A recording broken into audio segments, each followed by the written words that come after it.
I am not encouraging or advising anyone to perform this maintenance procedure on their vehicle. If you have any doubts about servicing your vehicle, take it to a qualified mechanic. I am about to do the second top-end cleaning on my 2021 Subaru WRX with the FA20 motor at 34,000 miles, and I figured I would share my process. This information will apply to any vehicle with a GDI gasoline direct injection motor. I will put timestamps in the description so you can skip around as you please. However, I would recommend checking out the important considerations section prior to the cleaning procedure. I will also link to some great videos on GDI, EGR systems, and other related stuff in the description if you want some supplementary information. In this video, I will quickly go over what gasoline direct injection is, compare it to port injection, and explain why we need to do these cleaning services as part of routine maintenance on GDI motors. I will talk about how driving habits may change the interval needed for these cleanings or affect how much carbon builds up in the intake. I will discuss how often I do these cleanings, more broadly, a recommended interval for any GDI engine. I will explain what chemicals I use and list some important considerations before starting this cleaning procedure. And lastly, I will show a video of me doing the cleaning procedure on my engine and discuss how and why I do it the way that I do. I was a mechanic for 6 years. I routinely did these cleanings on customers' cars. I had multiple ASE certifications. I went to lots of supplementary training classes every year to stay up to date on emerging technology, service, and repair techniques. I have since made a career change. I'm now a mechanical engineer, but I'm still very much involved with working on my own vehicles and staying current on automotive technology. What I will present in this video is my opinion about the best way to carry out these cleanings based on my knowledge and professional training and experience. I will try to provide clear explanations of why I do this procedure the way I do. Others may do this procedure different, and that's fine. I'm not discounting anyone else's methods, and there are multiple ways to get this done. There are also certainly more experienced people out there than me as well. If you know of another method or have some tips and tricks you can share, please do so in the comments. I'm always happy to learn new stuff, and it might be helpful for other folks watching.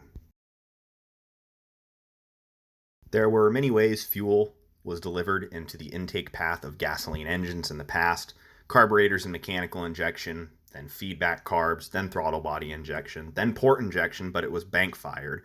Then finally, we got into sequential port fuel injection, which most of you are likely familiar with.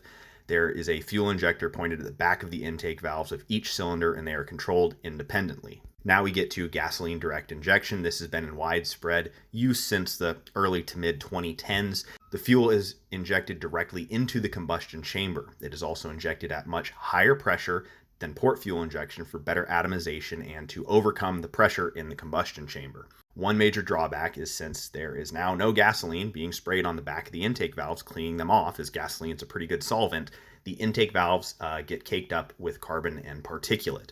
This fouling can come from many places and different engine operating conditions or modes, but primarily comes from the EGR, exhaust gas recirculation system, and the positive crankcase ventilation, or PCV system. Without these regular top-end engine cleanings that knock the deposits off the back of the intake valves, they can build up to the point where they cause drivability concerns such as rough idle, low power, and misfires. When I was a mechanic, there was a customer with an early 2000s Ford Thunderbird. Yeah, that ugly thing. These cars actually had a pretty hot little high-revving 3.9 liter dual overhead cam Jaguar V8 in them. The guy who owned this car was very old and drove like it too. He barely got this thing off idle when accelerating. He would bring the car in every year or so with a rough idle concern, some misfires, maybe a check engine light. Even though it had been about a year, it never had more than like a couple thousand miles on it since we last saw it. Every time we fixed the rough running and low power by driving it, we would rev the piss out of it on a 20 to 30 minute test drive, and it would be bellowing black smoke out the whole time. We would also generally throw in a bottle of fuel system cleaner in his tank. If you just idle your engine around and never put it under some load and high revs, it accelerates the buildup of carbon deposits. That T-Bird motor wasn't even direct injected, it was port fuel injection. When an engine exercises its full rev range, there's more air going through the intake at higher velocity, more turbulence, and it helps prevent oil and particulate from sticking to your valves on the inside of the intake. So if you idle your engine around, maybe you need to do these cleanings more often. The factory Subaru service information says every 15,000 miles on these cars for the top end cleanings. I shoot for every 15K, but if it gets stretched out to 20K, I'm not going to worry about it. I would generally recommend these top end cleanings every 30,000 miles at least for normal driving conditions. Doing these cleanings regularly will not mitigate the need to do a more involved cleaning down the road, like walnut blasting the intake valves. However, it should help push off the need for that type of service to a longer interval. I found the chemical I like to use for this on Amazon. I will put a link in the description. It has the detergent that I understand to be the best for this application, polyetheramine or PEA. I heard from multiple instructors when I was taking training classes, and it is listed in a lot of factory service information that PEA is the ingredient to look for when selecting top end and fuel system cleaners. It just does the best job of breaking up the deposits. I don't look for a certain brand or buy the factory cleaners. I look for one with PEA that is safe for O2 sensors and catalytic converters. This one also comes with a bunch of tubes and fittings to get the chemical into the intake manifold. It's only about $35 and I don't need to buy anything else to use it. When I was a mechanic, I used a specialized aluminum pressure tank with a hose, shutoff valve, and nozzle, and BG brand chemicals that also contained PEA. I like to use a fuel system cleaner at the same time I do the top end cleaning. Again, look for one with PEA that is safe for O2 sensors and CATs. This one from STP lists PEA as the detergent. Throw it in with a full tank of fuel. This may clean out deposits in the low pressure pump and lines up through the high pressure pump and out through the direct injectors. It may also help get rid of any deposits on the underside of the valves, injector nozzles, combustion chamber, and tops of the pistons. How much does this stuff actually do? Probably not much, but it can't hurt, and it's like $10. First, I will reiterate, if you are not comfortable doing this procedure on your car, then don't. Take it to a mechanic. The following considerations apply to all GDI motors, not just the one in this WRX. Before starting this task, when my engine is cold, I make sure the coolant's full. I will be adding a lot of extra fuel to the intake in the form of this cleaning chemical and sweeping the engine through its rev range, so the engine will be making more heat than it normally does, especially when it's at a standstill. The cooling system needs to be full and in good shape. This should go without saying, but I make sure the engine oil is full as well. If I'm planning on changing my oil close to the same time I do this cleaning, I do it after the cleaning. The cleaning chemicals can wash down the cylinders and possibly push some of the carbon and gunk they clean off past the piston rings into the crankcase and oil. But doing this cleaning does not necessitate an engine oil and filter change. I'm right in the middle of my oil change interval, so I'm just not going to worry about it. This will make extra smoke and fumes come out of the exhaust as the crud gets burnt off, so I always make sure I do it in a well-ventilated area. It also helps to put a fan blowing air under the car to keep the fumes going away, and also that might help keep things a little cooler. One last thing I make sure is that the engine is warmed up to operating temperature before starting the cleaning.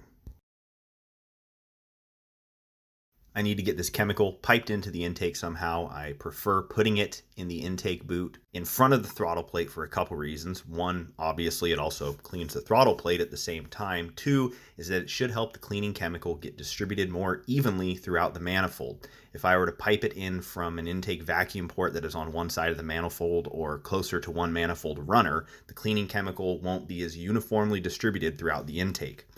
On my WRX, I use the tube attached to the can and a fitting with the little smaller yellow J-shaped tube to get it into the intake boot. I remove the engine cover, and I loosen and remove both intercooler bolts and the screw clamp on the intake boot on the intercooler side. I pull the intercooler back out of the boot slightly, stick this tube in the side, and then put the intercooler tube back into the intake boot. A coolant hose pick can help open up a gap between the boot and the intercooler to get the tube in there. There will be some air leaking around the tube, but that's fine. The directions on this spray can say spray the whole can in at once while the engine idles. I don't like to do that. I start the can spraying, quickly check for any leaks coming out of the intake boot, then get in my car and start modulating the throttle randomly through the rev range. I will also allow the engine to idle every now and again during this time to saturate the intake with the chemical and let it soak into the buildup. This is also what the majority of factory service information I have seen recommends. The air in the manifold will swirl and fill the manifold in different ways based on RPM. I can take advantage of this to better distribute the chemical and get the most thorough cleaning of not only the back of the intake valves, but the whole manifold. I can tell I was due for this service by how much smoke is coming out of the exhaust. I also only do about half the can at once, then let the car sit and idle for 5 to 10 minutes to cool down and give the catalytic converter a break. Adding this chemical will throw off the air-fuel mixture of the engine, making the catalytic converter work harder and create lots of extra heat. Since the car is not moving, there's also no flow over the cat to carry some of that heat away. This is where the fan pointing under the car also helps. After it's had a chance to cool down, I do the rest of the can the same way as before. Again, I let the engine idle for 5 to 10 minutes after I stop injecting the chemical to let it cool, then shut it off and reassemble the intercooler and intake boot.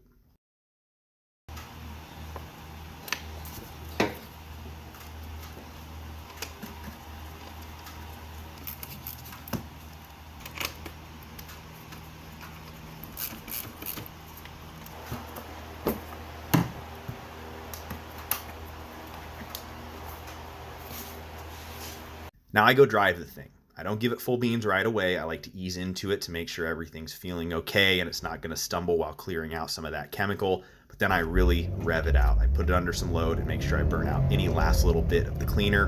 When the engine is under full load and developing boost, air will be moving faster and in different ways than when I was revving it under no load during the cleaning. This could carry a residual cleaner to places maybe it didn't get before, and make sure that any residual cleaner does get out of the intake. So that's how I do the cleaning procedure. Sometimes I may need to check and clear trouble codes after this if the check engine light comes on because of the air-fuel ratio that it's unhappy with.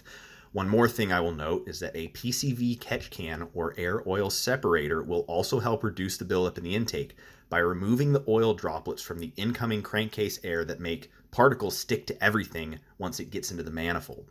I hope this video is interesting, entertaining, and or helpful in some way. It's a pretty straightforward maintenance task and should be done regularly on all GDI engines. Thanks for watching.